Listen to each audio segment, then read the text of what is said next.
नमस्कार, मैं अंजना और आप देख रहे हैं MS न्यूज 24 देश की आवाज। आइए बढ़ते हैं आज की बड़ी खबर की ओर।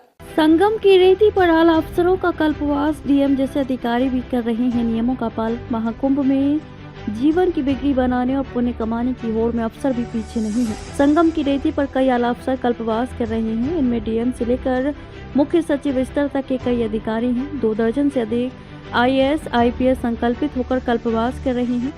सेवानिवृत्त अधिकारियों की संख्या इनमें अधिक है। वे अपने परिजनों रिश्तेदारों के साथ संगम की रेती पर लगे शिविरों में रहकर संगम में डुबकी के बाद दिन भर घर परिवार से लेकर समाज तक के मंगल के लिए जप तप और ध्यान कर रहे हैं। इसके लिए उन्होंने मोरी मुक्ति मार्ग स्थित क्रिया योग आश्रम एवं अनुसंधान संस्थान के शिविर में महाराजा कॉटेज आरक्षित कराया है। वे यहाँ अपने परिवार के सदस्यों के साथ संगम में डुबकी लगाकर कल्पवास करेंगे। इसी तरह वाराणसी समेत कई जिलों के डीएम और मंडलायुक्त रहे AK उपाध्याय भी कल्पवास करेंगे। उनके लिए भी इसी शिविर में कॉटेज बुक है। IAS अधिकारी सर्वज्ञ राम मिश्र के अलावा पूर्व IAS सत्येंद्र सिंह भी कल्पवास कर रहे हैं। संगम लोअर मार्ग पर भूमा निकेतन हरिद्वार के शिविर में कल्पवास कर रहे VDA के पूर्व संयुक्त सचिव सतीश चंद्र मिश्र बताते हैं कि महीने भर पौष पूर्णिमा से माघी पूर्णिमा तक कल्पवास की अवधि में सत्य वचन ही बोलने का संकल्प लिया है। पूरी तरह अहिंसा का पालन कर रहा हूँ। इंद्रियों पर पूरी तरह नियंत्रण रखना, दया करना और व्यसनों का पूरी तरह त्याग करना कल्पवास के नियमों में शामिल है। इसी तरह विंध्याचल मंडल, देवी पाटन मंडल समेत कई मंडलों में मंडलायुक्त रहे योगेश्वर राम मिश्र भी सतुआ बाबा के शिविर में कल्पवास करेंगे। ड्यूटी के दौरान भी कल्पवास नाम न छापने के आग्रह पर ड्यूटी कर रहे एक IPS अधिकारी ने बताया कि वे ब्रह्म मुहूर्त में उठते हैं, नियमित 3 बार गंगा स्नान करते हैं। इस दौरान श्रद्धालुओं संतों की सेवा करने के साथ ही हरिनाम का संकीर्तन नियमित करते हैं। कल्पवास के नियम: कल्पवास करने वालों को सत्य वचन बोलना पड़ता है।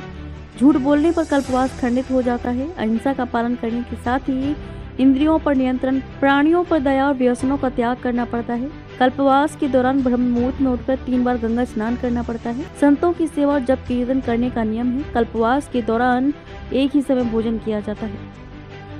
स्मृतियों पुराणों को बनाया गया आधार, 40 बार हुई बैठक। हिंदू आचार संहिता को कर्म और कर्तव्य प्रधान बनाया गया। मनु स्मृति, पराशर स्मृति और देवल स्मृति को भी आधार बनाकर स्मृतियों के साथ ही भागवत गीता, रामायण, महाभारत और पुराणों के प्रमुख अंशों को शामिल किया है। 70 विद्वानों की 11 टीम और 3 उप टीम बनाई गई थी। हर टीम में उत्तर और दक्षिण के 5-5 विद्वान थे। 40 बार की बैठक के बाद आचार संहिता का अंतिम स्वरूप तैयार किया गया। 1 लाख सनातनियों तक पहुंचेगी हिंदू आचार संहिता। महाकुंभ में पहली बार 1 लाख सनातनियों में हिंदू आचार संहिता होगी। काशी के विद्वानों द्वारा तैयार आचार संहिता पर शंकराचार्य, रामानुजाचार्य और संतों की मोहर लगने के बाद इसे लोगों तक पहुंचाया जाएगा। मौनी अमावस्या के बाद संत सम्मेलन में विहिप इसे सार्वजनिक करेगा। 15 सालों तक धर्म ग्रंथों के अध्ययन के बाद काशी विद्वत परिषद की टीम ने इसे तैयार किया है। 300 प्रश्नों की आचार संहिता में हिंदू समाज की कुरीतियों के साथ ही विवाह की व्यवस्था पर भी विधान तय किया गया है। विश्व हिंदू परिषद के संत सम्मेलन में इसे देश भर के संतों के सामने लोकार्पित किया जाएगा। अखिल भारतीय संत समिति के राष्ट्रीय महामंत्री स्वामी जितेंद्रानंद सरस्वती ने बताया कि 351 साल बाद हिंदू समाज के लिए आचार संहिता तैयार की गई है। 11 साल वैचारिक और 4 साल धर्म ग्रंथों के अध्ययन के बाद काशी विद्वत परिषद के साथ मिलकर देश भर के विद्वानों की टीम ने इसको तैयार किया है। अब तक के लिए बस इतना ही। फिर मिलते हैं एक ऐसी ही बड़ी खबर के साथ। तब तक के लिए नमस्कार और देखते रहिए MS न्यूज 24 देश की आवाज। अगर आपको वीडियो पसंद आई हो तो लाइक करें व शेयर करें। ऐसे लेटेस्ट अपडेट पाने के लिए बेल आइकन प्रेस करना ना भूलें। अगर आप हमें फेसबुक या फिर इंस्टा के माध्यम से देख रहे हैं तो हमारे पेज को फॉलो जरूर करें। धन्यवाद।